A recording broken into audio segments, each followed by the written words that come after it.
Halo adik-adik, selamat datang di channel YouTube saya, Hendriang 651. Nah, pada video kali ini kita akan membahas cara menghitung panjang sisi yang belum diketahui pada segitiga atau bangun datar yang sebangun. Nah, bagaimana cara menentukannya? Simak terus pada video ini. Nanti di akhir videonya ada bonus materi juga untuk kalian. Nah, mau tahu bonusnya apa? Simak terus sampai selesai videonya. Untuk kalian yang belum subscribe channel ini, silahkan diklik dulu subscribe-nya, karena subscribe itu gratis. Kalau kalian suka videonya, boleh kalian like atau kalian bagikan kepada teman-teman kalian supaya semakin banyak yang bisa mengerjakan soal materi ini. Oke? Baik anak-anak, kita akan mulai. Kali ini kita akan belajar cara menghitung panjang sisi pada segitiga atau bangun datar lain yang sebangun. Nah anak-anak, kuncinya kalian harus bisa menentukan pasangan sisi yang bersesuaian dari dua buah bangun datar yang sebangun. Nah, bagaimana cara menentukan pasangan sisi yang bersesuaian? Kita bahas langsung ke contoh soal yang pertama. Di sini diketahui segitiga ABC dan segitiga XYZ. Nah, kalau kita lihat sekilas, ini bentuknya sama-sama segitiga ya. Jadi ada kemungkinan dia sebangun, cuman ukurannya berbeda ya.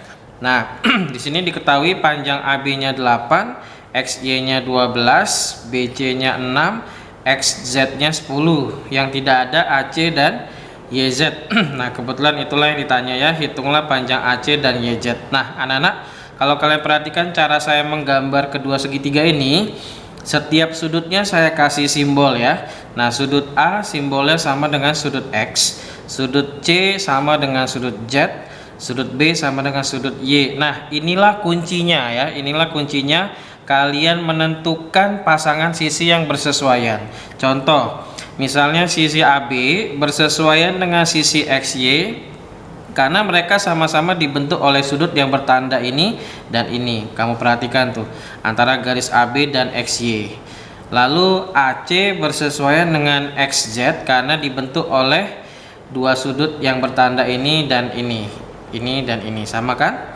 Lalu BC bersesuaian dengan YZ karena simbol sudut pembentuknya juga sama. Jadi garis yang dibentuk oleh sudut yang sama itu pasangan sisinya bersesuaian. Nah, maka pasangan sisi yang bersesuaiannya adalah AB dengan XY. Ya, kita tulisnya dalam bentuk perbandingan ya. AB per XY itu sama dengan AC per XZ. Lalu BC sama dengan YZ. Nah, kenapa ini dibuat sama dengan? Karena syarat segitiga atau bangun datar yang sebangun adalah perbandingan sisi yang bersesuaian itu harus sama. Jadi perbandingan antara AB dengan XY harus sama dengan AC dengan XZ. Nah, di antara tiga pasangan ini pasti ada satu pasangan yang angkanya akan dikasih lengkap. Nah, kalau kita perhatikan yang pasangan yang angkanya lengkap adalah pasangan AB dengan XY.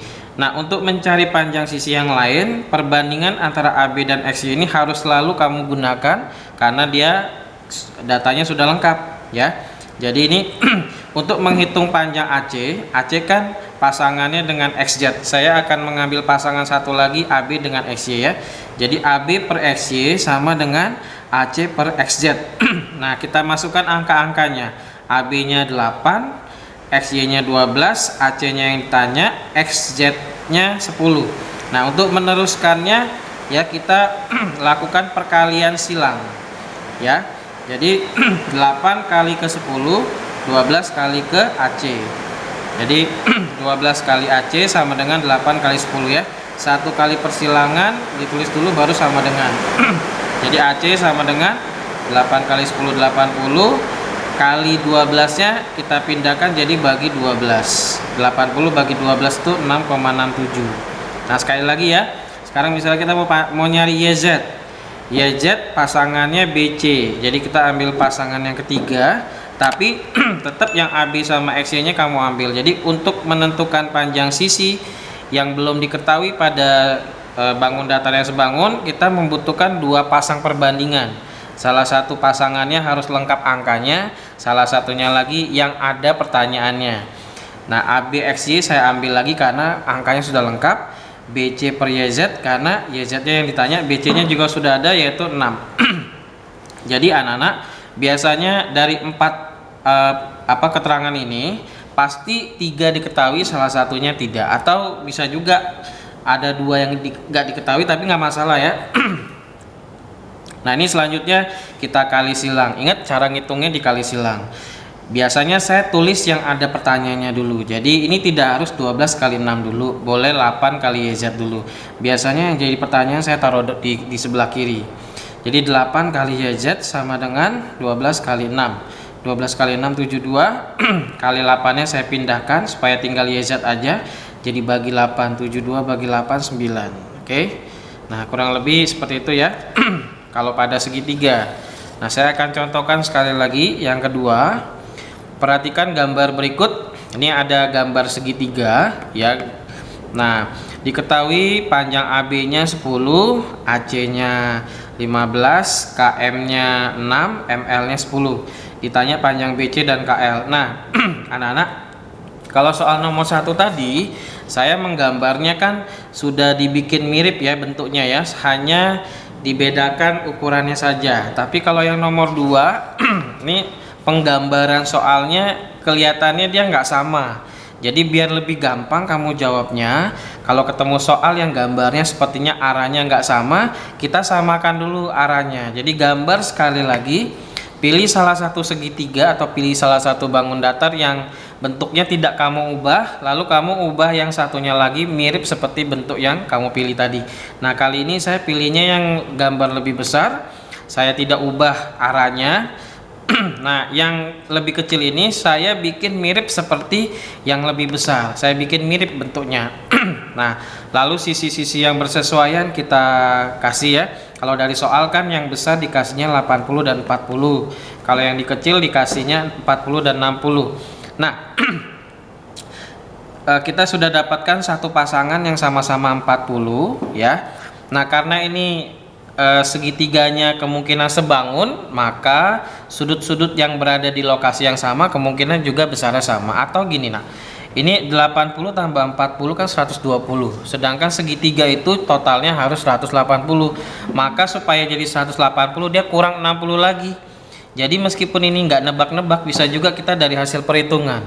80 tambah 40 120 tambah 60 180. Jadi ini pasti 60 dari hasil perhitungan. Begitu juga dengan yang ini. Kenapa ini 80? Bukan hanya karena kita menebak di sini 80 di sini 80 ya, tapi bisa juga dibuktikan 40 tambah 60 100 supaya jadi 180, maka dia kurang 80 lagi karena semua segitiga jumlah sudut di dalamnya pasti 180.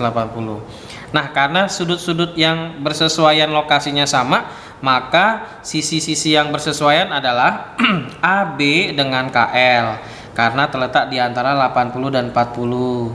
AC dengan KM karena terletak di antara 80 dan 60. Jadi kamu cari pasangan sudutnya yang sama, garis yang ada di antaranya itu pasti memiliki perbandingan sisi yang bersesuaian.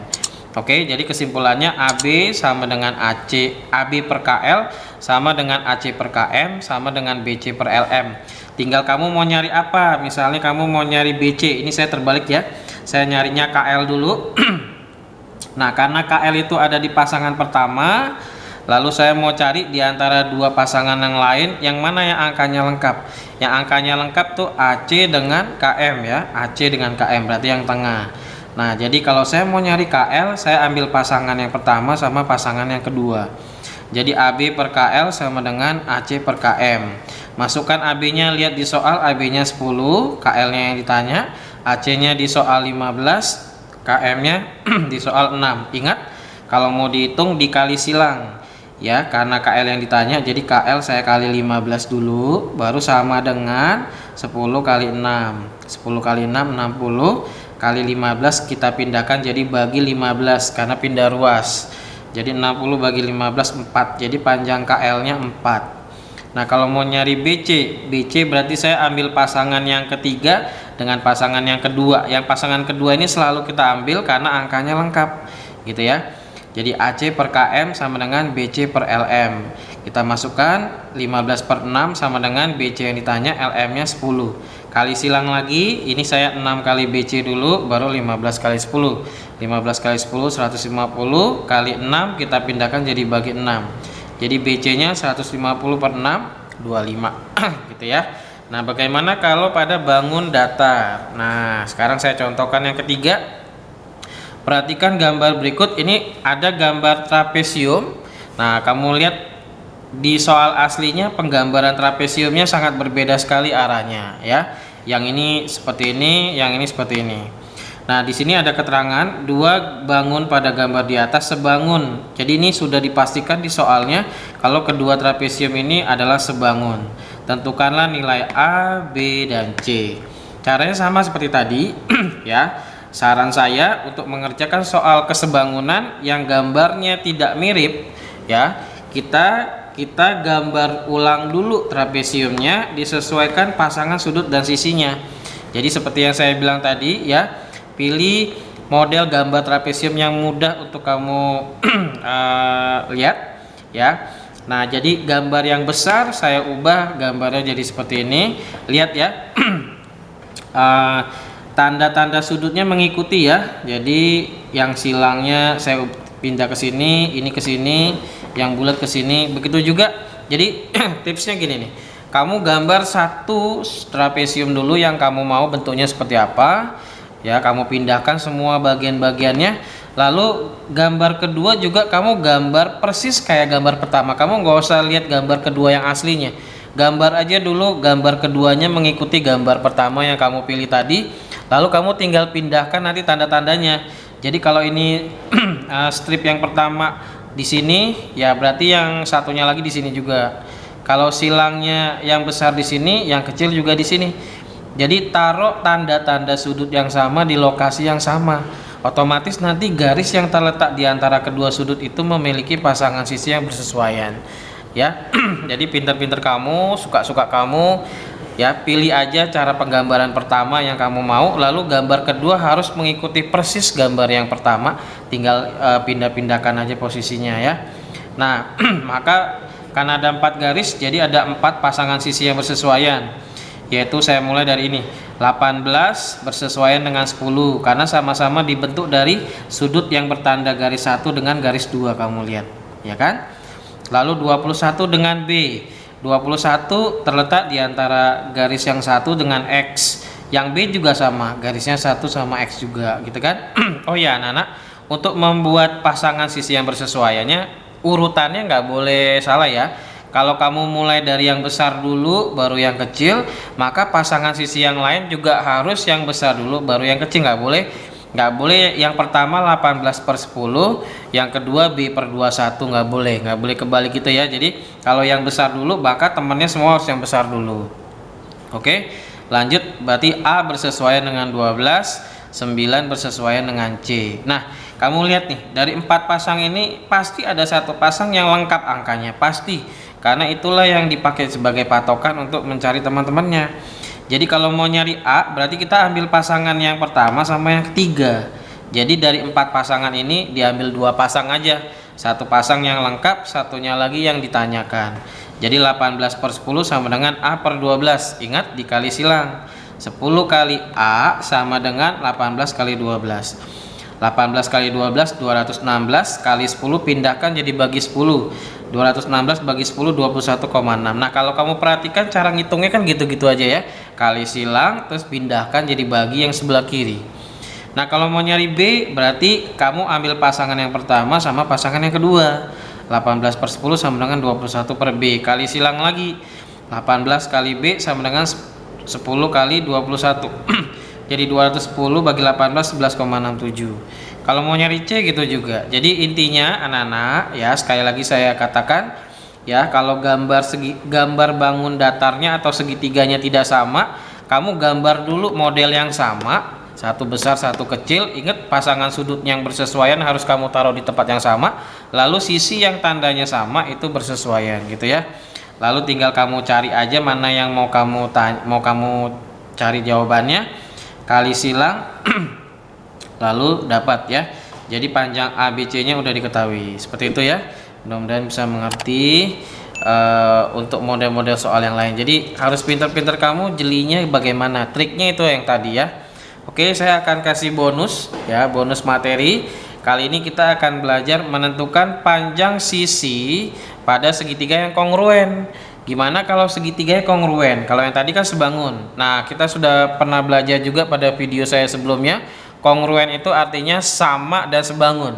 Selain gambarnya sama, harus ukurannya juga harus sama. Jadi dia kayak kembar gitu. Nah, kamu contoh soal, perhatikan gambar berikut. Nah, ini kamu perhatikan, ini kayaknya ada dua segitiga yang berbeda sekali cara menggambarnya. Yang ini lengkap, sudutnya semua ada tandanya, sisinya juga semuanya ada tandanya. Yang ini cuman ada tanda sudut yang sama dengan segitiga yang ini, cuman dia cara penggambarannya beda arahnya. Nah, pada gambar di atas, segitiga KLM dan segitiga PQR kongruen, artinya sama dan sebangun. Tentukanlah panjang PQ, QR, dan PR. Nah, caranya sama seperti kita menyelesaikan kesebangunan. Gambar dulu dua gambar itu dengan arah yang sama. Karena ini kongruen, maka gambarnya harus persis sama ukurannya juga, ya. Saya ambil gambar pertama yang tidak saya ubah, lalu gambar kedua ini saya gambar persis sama seperti gambar yang pertama, lalu nanti yang tanda-tandanya sama saya taruh di tempat yang sama juga. Oke, berarti kalau dilihat dari gambarnya, KL itu bersesuaian dengan QR, KM bersesuaian dengan QP, LM bersesuaian dengan PR. Nah, kalau kesebangunan kan nanti kita buat dalam bentuk perbandingan. Nah, karena ini segitiga KLM dan segitiga PQR itu kongruen, maka nggak perlu dihitung lagi. Otomatis PQ itu otomatis sama dengan KM. Namanya itu udah kongruen. Jadi kalau KM-nya 6, PQ-nya pasti 6 juga. Kalau ML-nya 8, PR-nya pasti 8 juga. Kalau KL-nya 9, QR-nya 9 juga. Jadi kalau pada kongruen, dia tidak ada hitungannya karena ukurannya sama persis. Jadi tugas kamu paling hanya memperbaiki cara penggambaran soalnya supaya mirip, supaya pasangan sisi yang bersesuaiannya kelihatan yang mana-mana aja. Kalau kayak gini kan kelihatannya KL bersesuaian dengan PQ, padahal sebenarnya enggak. Seperti itu ya. Oke, mudah-mudahan kalian mengerti. Ditonton lagi video ini kalau misalnya masih kurang jelas. Terima kasih.